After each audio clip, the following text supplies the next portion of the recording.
ASMR video. Can you guys see me? Okay. It's actually a very relaxed and restful Sunday today. And alright.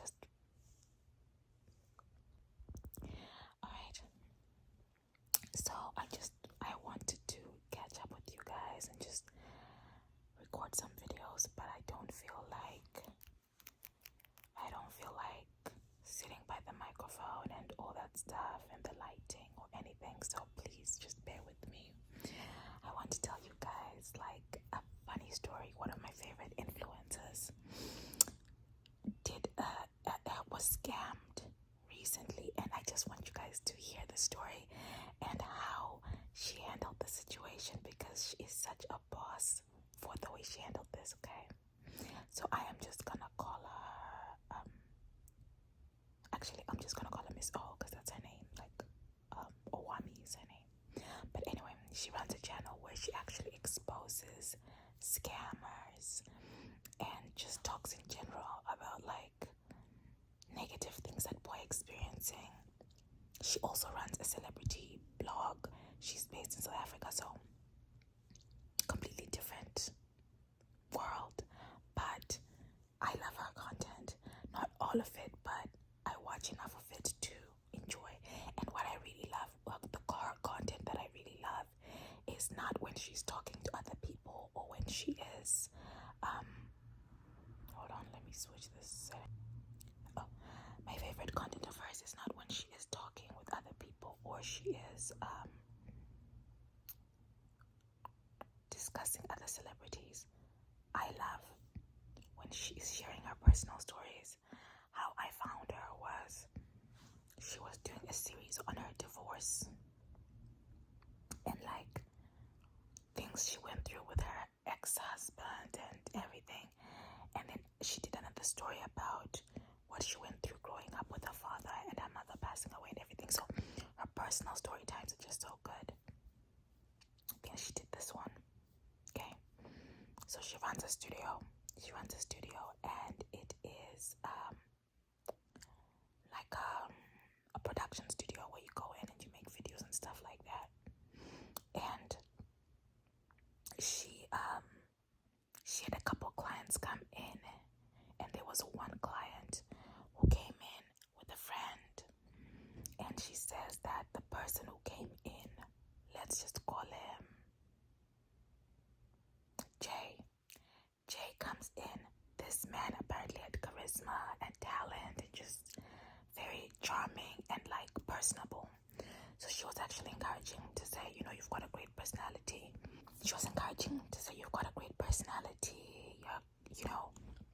I think your personality would shine through the camera. You should consider doing YouTube and stuff like that, right? Anyway, they do their session, they record, and then she decides to leave, right? They're leaving. So at the time when they're now trying to leave, they're like, oh, do you have Uber? Can I use your Uber? Which, honestly, for me, as a person who has used those things, that is such a red flag for me. Somebody else asking me to use their Uber is weird. It was just a weird dynamic. It didn't make sense, right? And she said that because she doesn't use Uber, she's been driving. She's, I think, a millennial. Yeah, she's a millennial. So sometimes us millennials, we don't be using the apps like the way younger people really be using them. And she's been driving for years, so she's got her own vehicle.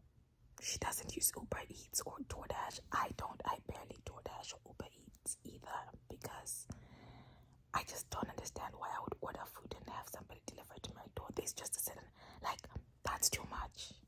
I think it's because in my head, the norm is you cook your own food and you eat the food that you cook.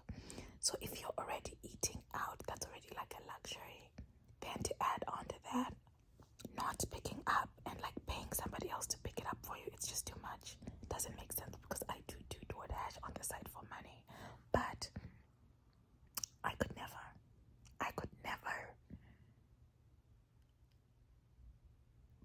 do that.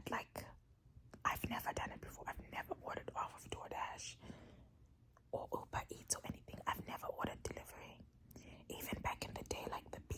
people when they would like deliver. I never would deliver. I would go pick it up every single time my whole life. So she's just not familiar with the process. So this guy says to her, hey, I'm gonna order. And she says, oh, okay. Like, he's asking to use her phone. And she says, yeah, sure, it's okay. Like, you can use my phone. But she says, I'll order for you whatever you want, and then you can just pay me back. And he says, no, I'm gonna put my card on file. And again, also weird, right? Like, I get it's another place, another culture, but like, even here in the US, like, you Venmo me, I can do your thing for you. Cash up me, you sell me, I can do your thing for you. But what you're not gonna do is have me. Like, you wouldn't, I don't know, it just seemed weird, right? Who even wants to give up their information like that? If something comes with information, are you gonna pay me? But anyway, he insists. So she ends up letting him put his card information in the system, and he orders food and liquor, and he orders even food for the studio. He's like, you guys want some lunch or something? And he orders all the stuff, and then he hands her back her phone. Order goes through. Okay, riddle me this, okay? Why is it that, and by the way, she maintains communication with this guy and everything. There's a part in the conversation, I'm like, oh my god, he was asking her, like, how much do you make off of YouTube? And she pulled out her YouTube earnings and showed him her YouTube earnings. Wow, okay, girl, that was way too, like, overexposing yourself. And the only reason I'm saying that is because she makes money, okay? Like, she has a thriving YouTube channel, so I wouldn't let anybody be in my pocket like that. And the only reason why I say that is because I feel like sometimes when people make content, people underestimate how much effort it takes to make content, because they only see the final results. They don't see that you are now earning so much money because you post a video every day, an hour-long video every single day, or you post 5 times a week. Like, do you know what I mean? Like, people don't understand that posting that often is hours of prep, hours of scripting, hours of being on the camera in the heat, in the cold, hours of editing. Editing is like such a beast. It's so difficult.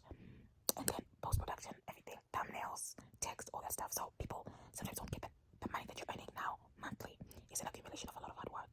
And I don't make much money off of YouTube. I barely make anything, honestly. I would say I'm still doing this as a hobby. But because I'm not consistent, right? But she is consistent, and she has a huge following, and her stories are very compelling. Her journalism, everything is very compelling. So I can see why, like, I wouldn't show people that information, because then people are not right in bed. They're gonna try to take advantage of you even more. So that guy. So then what happened is, apparently after a certain amount of time, her Uber account basically was like, boom, you owe us this much. Like, you owe us a credit of, like, I forgot the amount, something rands, I don't know. But she owed them a certain amount of money. Think of it as like $100 or something like that. Like, think of it as like that amount, 50, 60, a food order type of thing. And this guy, and it turns out that the guy's card that he used was declined, but way later after the fact. So she confronts him and says, hey dude, she didn't realize what was going on at first. She thought she'd been hacked. So she actually went to the bank and froze all her accounts and, cancelled everything. And like, she totally panicked. Emotional distress. Just emotional distress, right? And so then she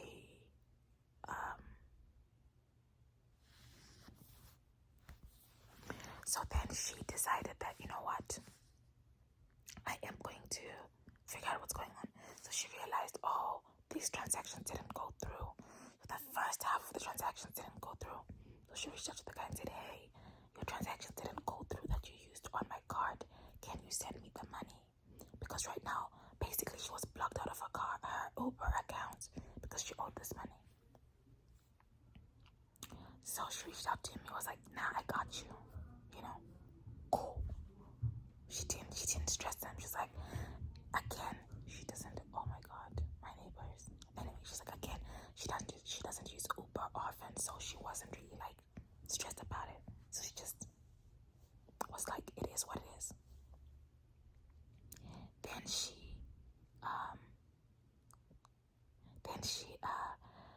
gave him a little bit of time, a grace period. After a few days of that like grace period while she was waiting, the second transaction also didn't go through. Okay, so this is the issue. He was using something that is like food stamps or vouchers, And so when this happened the first time, she did a story time and she said, guys, this is what's going on. I'm not gonna reveal any names, but I want you guys to tell me what you guys think. I feel like I'm being scammed. And she was like, I don't use Uber Eats. I don't use it, so I don't know what's going on. And I've never used a voucher before. Can you explain to me what is going on and everything? So the guy started getting smart with her, like, oh my God, why are you acting like I'm scamming you? I was trying to steal your money. I'm just going through a very difficult time right now. Blah, blah, blah, blah, blah, blah, blah. Okay. Now, issue is this guy is a celebrity hair barber. You know, he's a celebrity haircut specialist or whatever. And this was during like the holidays, like around the start of the new year. He was out there stunting, celebrating with some of the most, flaunting with money. Like he flexes like he's got money. Again, for me it's giving scammer. When I'm hearing his personality, I'm like, he's a scammer. There's no question, right? So when she told the story, that's when she got details like, Miss O, like vouchers or food stamps, they're like food stamps, actually work like regular cards. If there is no money, they should have declined immediately. There's no such thing as you use a voucher and then it processes and then it bounces after a long time like it's a check. This guy sounds like he's running a scam. And it also explains why. Remember, this guy was just a personality in the background. He was not the actual client at the time. Out of all the 3 people that were there at the shoot, none of them had Uber Eats. So it seems like they were running a scam, which is very similar to the half-off scam that people are doing these days, where they would find somebody who's to use their Uber account, and then they would order a bunch of stuff with you and leave you with the debt. And then because it's Uber, it's not essential. You just lose your account and you forfeit, right, that account. But I'm like, this is a crazy scam, But anyway, fast forward, Miss O gives it a little bit of time and the guy doesn't pay her back. In fact, the guy starts ignoring her. He blocked her number. By the way, the number she got from him, she found his number by going to his social media. Isn't he a celebrity? Whatever. So she went to his Instagram and he had his number listed, and that's how she found his number. So his number by going in and like on social media, and then he blocked her. He blocked her on socials and the numbers. She used a ghost account to reach out to him. He ignored her on all that too, and was being very sassy with her. Very, very sassy with her. So then she posted a video about it. This is what I love Miss O. She posted the second video. Oh, by the way, the first time she told him, like, don't make me have to go to the public with this. And he was like, oh, if you're already threatening me, do whatever you think is right, do whatever you think is right. Guess what? She came to the public with the story. She came to us with the tea, okay? Oh my God, you guys, the wind is blowing like crazy. But anyway, she came to the public with the tea. And she gave us his social media. She was like, go tell him to give me my money back, okay? She gave all the details, dates, times, person's name, and everything. She even went to the extent of, so she posted everything, all the details that she had. And she exposed the scam, called him a scammer, pleaded to his celebrity clients to be like, listen, next time he does work for you, can you send me my money, please? Okay? I don't care if it's just $100. I don't care how little it is. I want my money. I work hard for my money. And I don't got none to spare. And I got family to take care of. I got my life to live. I want my money back. This is where it gets even better. This is what I love about Miss O. Okay? The guy then sends her, as soon as that video drops, he sends her the money and asks her to drop the video, delete the video, right? And she says, First of all, she records the conversation. Whatever conversation she has with him, she records something. And then she says to him, what's going on here? I'm not deleting anything, right? And then he reaches out to a lawyer. And the lawyer says, can you delete the video? We paid you your money. Can you delete the video? And she says, I know my rights. I know my rights. And she says, this is what you'd have to do for me to delete the video. One, I am a content creator. So when I make content, I monetize the content.